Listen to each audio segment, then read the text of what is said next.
Gel yok.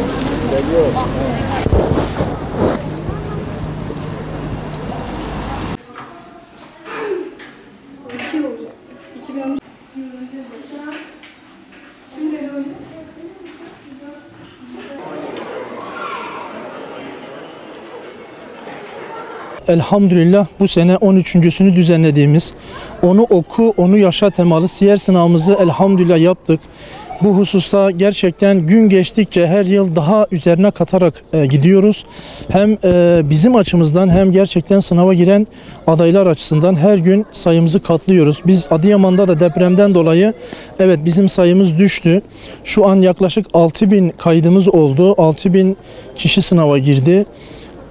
6 ilçede ve 17 noktada sınavımızı yapmış bulunuyoruz. Çok şükür bu hususta öncelikle gerçekten Kültür Bakanlığımıza, Adıyaman Valiliğine, Adıyaman İl Milli Eğitim Müdürlüğü'ne ve akabinde okulu bize tahsis eden değerli idarecilerimize de katkılarından dolayı bizler teşekkür ediyoruz.